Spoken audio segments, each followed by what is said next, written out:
Hello everyone, thanks for choosing our channel, Management Technology. Please do like and subscribe our channel to get more updates in the management technology area. By the end of this video, we will be covering following content. What is employee turnover? Types of employee turnovers. What causes employee turnover? Impact of employee turnover. Calculation of employee turnover. And how to reduce employee turnover. Employee turnover, or employee turnover rate, is the measurement of the number of employees who leave an organization during a specified time period, typically 1 year.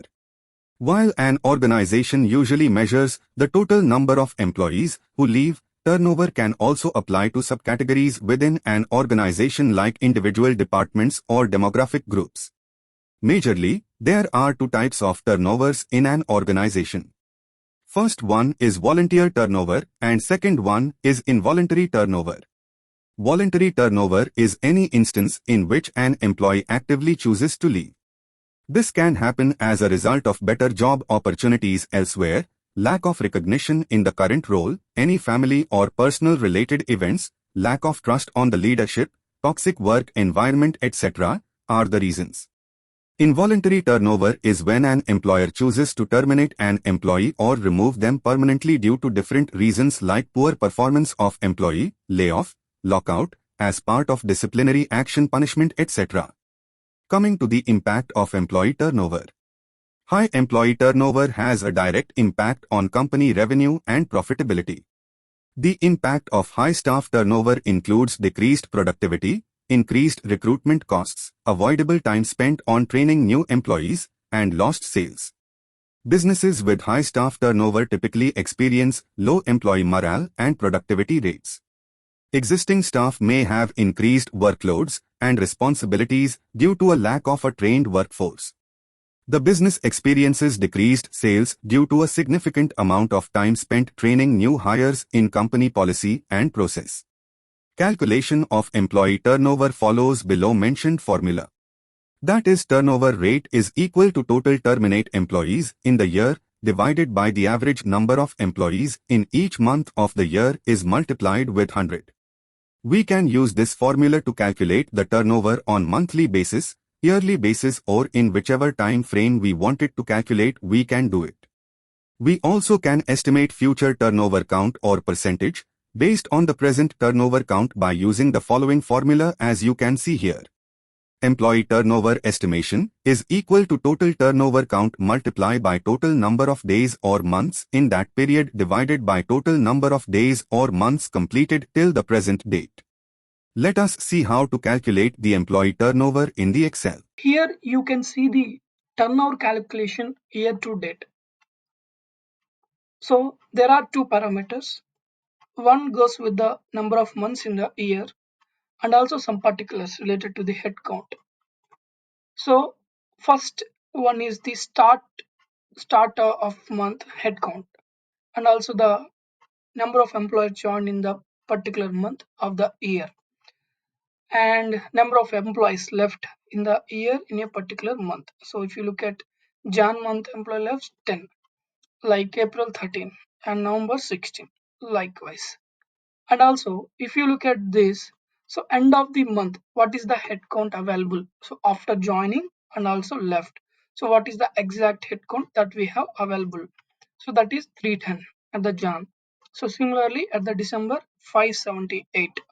After the start of the head count, start of the month head count 541 plus employees joined 50 minus employees left 13.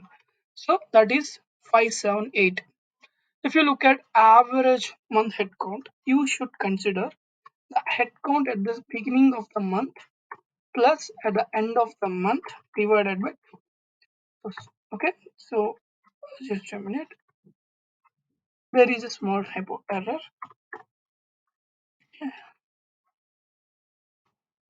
Fine. So now you can apply this formula here till December. So these are all the month-wise average head count that we have.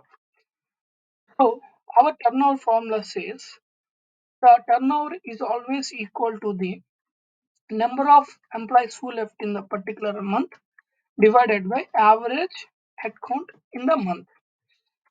Okay, just see. So here we have 3% attrition in Jan, February 6, March 4, April 4, May 5%, June 4%, July 4%, August 2%, September 2%, October 4%, November 3%, and December 2%.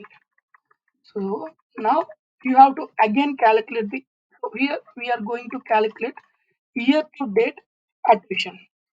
So for that we need average head count of the entire year. So that means we need to sum all the average month-wise head counts of the year months.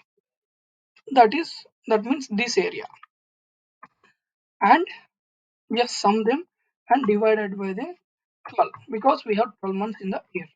So our average HC of the year is 432 members, and the total left employees in the year is always sum to the total number of left employees in the year. Month-wise we can sum in this area, and it's one double sum. Now let's look at the attrition. So it's the total number of turnover in a year divided by the average head count. Okay. Now it is 41%. The attrition that we have is 41% for the year. So this is how we calculate the turnover rate of attrition. Now let's look at the attrition. So it's the total number of turnover in a year divided by the average head count. Okay. Now it is 41%. The attrition that we have is 41% for the year. So this is how we calculate the turnover rate of attrition. For example, here you have Jan, Feb, March, April. So all together, so let's see. So all together we have the 54. So then what is the estimated turnover by the end of the year? Okay, so it's very simple. So all that we have to do is just sum total attrition as on today. So that is 1. Okay, and into, so it must be multiplied into total number of months in a year, that is 12, divided by total number of months that are completed. So that 4 months. So now just check. So this is what we are going to get an attrition point of view for next year if we continue with this rate. Thank you very much. If you have high employee turnover, it's in your best interest to reduce it. Lucky for you, you can use free and inexpensive methods to convince employees to stick around. Keeping employees starts with hiring the right employees. You likely hire employees who have strong skills that match your open position. But how well do your employees fit in with your business's culture is matters. People want to be compensated well. They need to cover standard expenses like housing, utilities, and food. And most people want enough money for extras, too. If you don't pay your employees well, they'll find a business that will. Hence, recommended to ensure decent pay to employees. Your employees need encouragement and recognition.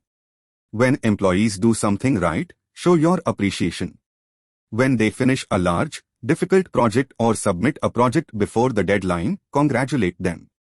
Show them that you see their hard work.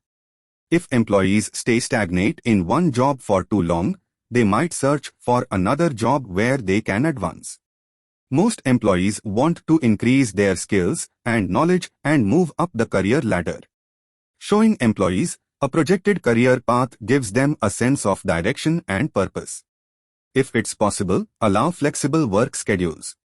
Flexible work schedules let employees adjust their work time and location. Employees can create a work-life balance for themselves. Your workers can pursue things beyond work, go to appointments, and take care of their families. Thank you for watching our video. Please like, Share and subscribe to Management Technology channel for more videos on management field. Let's unleash your management capabilities by following our channel content. Thank you very much.